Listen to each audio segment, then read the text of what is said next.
اعوذ باللہ من الشیطان الرجیم بسم اللہ الرحمن الرحیم۔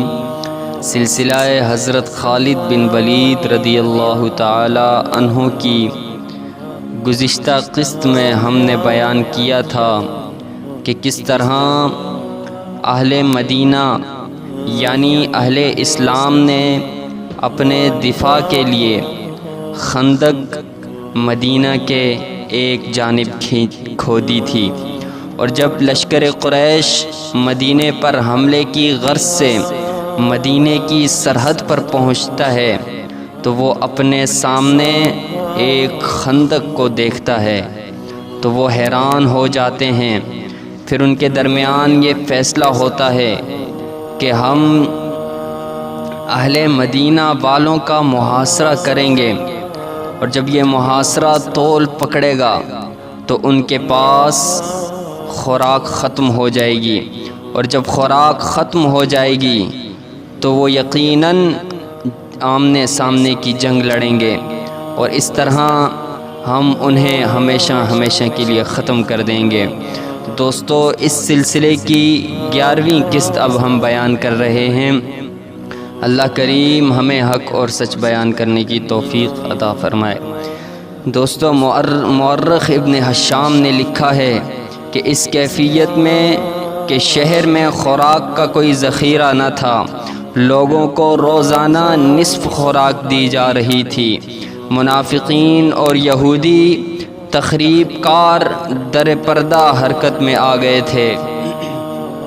کوئی بھی نہ جان سکا کہ یہ آواز کہاں سے اٹھی ہے، لیکن یہ آواز سارے شہر میں پھیل گئی۔ محمد ہمیں کیسی بری موت مروانے کا بندوبست کر رہا ہے۔ ایک طرف وہ کہتا ہے کہ بہت جلد قیصر و کسریٰ کے خزانے ہمارے قدموں میں پڑے ہوں گے، اور دوسری طرف ہم نے اس کی نبوت کا یہ اثر بھی نہ دیکھا کہ آسمان سے ہمارے لیے خوراک اترے۔ لوگوں نے اسلام تو قبول کر لیا تھا، لیکن وہ گوشت پوست کے انسان تھے۔ وہ پیٹ کی آوازوں سے متاثر ہونے لگے۔ آخر ایک آواز نے انہیں پیٹ کی بھوک سے آزادی دلا دی۔ کیا تم خدا سے یہ کہو گے کہ ہم نے اپنے پیٹ کو خدا سے زیادہ مقدس جانا تھا؟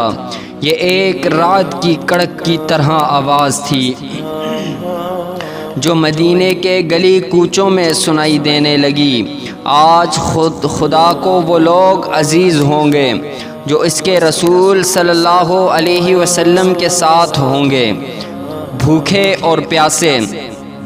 خدا کی قسم، اس سے بڑی بزدلی اور بے غیرتی مدینہ والوں کے لیے اور کیا ہوگی کہ ہم اہل مکہ کے قدموں میں جا گریں اور کہیں کہ ہم تمہارے غلام ہیں، ہمیں کچھ کھانے کو دو۔ رسول اکرم صلی اللہ علیہ وسلم شہر کے دفاع میں اس قدر سرگرم تھے کہ آپ صلی اللہ علیہ وسلم کے لیے دن اور رات ایک ہو گئے تھے۔ آپ صلی اللہ علیہ وسلم اللہ کے محبوب نبی تھے۔ آپ چاہتے تو معجزے بھی رونما ہو سکتے تھے، لیکن آپ صلی اللہ علیہ وسلم کو احساس تھا کہ ہر آدمی پیغمبر اور رسول نہیں، نہ کوئی انسان آپ صلی اللہ علیہ وسلم کے بعد نبوت و رسالت کا درجہ حاصل کر سکے گا۔ اس لیے آپ صلی اللہ علیہ وسلم ان انسانوں کے لیے یہ مثال قائم کر رہے تھے کہ انسان اپنی ان لازوال جسمانی اور نفسیاتی قوتوں کو جو خدا تعالی نے انہیں عطا کی ہیں، استقلال اور ثابت قدمی سے استعمال کرے تو وہ معجزہ نما کارنامے انجام دے سکتا ہے۔ محاصرے کے دوران آپ صلی اللہ علیہ وسلم کی سرگرمیاں اور آپ صلی اللہ علیہ وسلم کی حالت ایک سالار کے علاوہ ایک سپاہی کی بھی تھی۔ آپ صلی اللہ علیہ وسلم کو اس کیفیت اور اس سرگرمی میں دیکھ کر مسلمان بھوک اور پیاس کو بھول گئے اور ان میں ایسا جوش پیدا ہو گیا کہ ان میں بعض خندق کے قریب چلے جاتے اور قریش کو بزدلی کے طعنے دیتے۔ جب ابو سفیان نے پریشان ہو کر کہا کہ حی بن اخطب کو بلاؤ، اس کی پریشانی کا باعث یہ تھا کہ 10 دنوں میں ہی اس کے لشکر کی خوراک کا ذخیرہ بہت کم رہ گیا تھا۔ سپاہیوں نے قرب و جوار کی بستیوں میں لوٹ مار کر کے کچھ خوراک تو حاصل کر لی تھی، لیکن اس ریگزار میں لوگوں کے گھروں میں بھی خوراک کا کوئی ذخیرہ نہیں ہوتا تھا۔ قریش کے لشکر میں بد دلی پھیلنے لگی۔ اپنے لشکر کے جذبے کو یوں ٹھنڈا پڑتے دیکھ کر اس نے یہودیوں کے ایک قبیلے کے سردار کو حی بن اخطب کو بلایا، جو قریش کی زمین دوز مدد کے لیے لشکر کے قریب ہی کہیں موجود تھا۔ وہ تو اس انتظار میں تھا کہ اہل قریش اسے بلائیں اور اس سے مدد مانگیں۔ مدینے سے کچھ ہی دور یہودیوں کے ایک قبیلے بنو قریظہ کی بستی آباد تھی۔ اس قبیلے کا سردار کعب بن اسد اس بستی میں رہتا تھا۔ اس رات جب وہ گہری نیند سویا ہوا تھا، دروازے پر بڑی زور کی دستک سے اس کی آنکھ کھل گئی۔ اس نے اپنے غلام کو آواز دے کر کہا، دیکھو باہر کون ہے؟ حی بن اخطب آیا ہے۔ غلام نے کہا، رات کے اس وقت وہ اپنے ہی کسی مطلب سے آیا ہوگا۔ کعب بن اسد نے غسیلی آواز میں کہا، اسے کہو کہ میں اس وقت تمہارا کوئی مطلب پورا نہیں کر سکتا۔ دن کے وقت آنا بنو قریظہ یہودیوں کا وہ قبیلہ تھا جس نے مسلمانوں کے ساتھ دوستی کا اور ایک دوسرے کے خلاف جنگ نہ کرنے کا معاہدہ کر رکھا تھا۔ اس معاہدے میں یہودیوں کے دوسرے 2 قبیلے بنو قینقاع اور بنو نذیر بھی شامل تھے، لیکن ان دونوں قبیلوں نے اس معاہدے کی خلاف ورزی کی تھی اور مسلمانوں نے انہیں وہ سزا دی تھی کہ وہ لوگ شام کی طرف بھاگ گئے تھے۔